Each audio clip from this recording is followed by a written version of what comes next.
Pop singer Michael Jackson को आम लोगों की तरह 60, 70 या 80 साल में मर जाने से नफरत थी।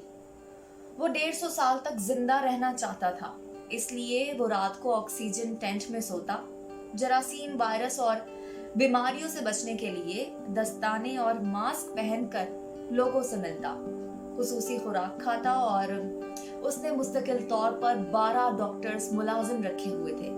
वो रोजाना उसके जिस्म के एक एक हिस्से का मुआयना करते थे। उसकी खुराक रोजाना लेबोरेटरी में टेस्ट होती। उसका स्टाफ उसे हर रोज वर्जिश करवाता, यहाँ तक कि उसने अपने लिए फालतू फेफड़ों, गुर्दों, आंखों, दिल और जिगर का बंदोबस्त भी कर रखा था। जी जनाब, ये डोनर्स हर वक्त उसके साथ रहते थे और इन सब के तमाम इखराजात माइकल जैक्सन ही उठाता, क्योंकि इन डोनर्स ने जरूरत पड़ने पर अपने अज़ाई से अतिया करना थे। तो जनाब, माइकल जैक्सन को यकीन था कि वो 150 साल तक जिंदा रहेगा, लेकिन 25 जून 2009 की रात उसे सांस लेने में मुश्किल पेश आई। मुल्क भर के डॉक्टर्स उसकी रिहाजगाह पर जमा हो गए और उसे मौत से बचाने की कोशिश करते रहे, लेकिन नाकाम हुए तो उसे एक अस्पताल में ले गए और वो शख्स जिसने 150 साल तक जिंदा रहने की मंसूबाबंदी कर रखी थी, जो नंगे पांव जमीन पर नहीं चलता था, जो किसी से मिलने से पहले दस्ताने और मास्क पहनना नहीं भूलता था, वो शख्स 50 साल की उम्र में सिर्फ 30 मिनट के अंदर इंतकाल कर गया।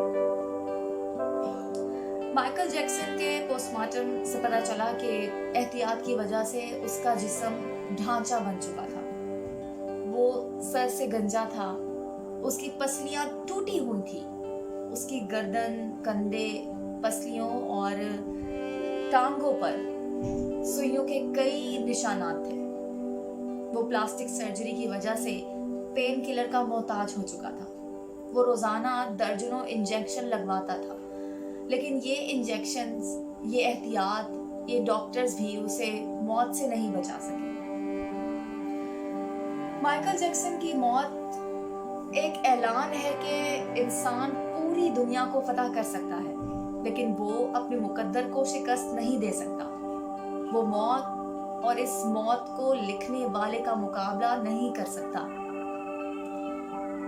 कोई रॉक स्टार हो या फिरौन, वो 2 टन मिट्टी के बोझ से नहीं बच सकता, वो कब्र से नहीं बच सकता।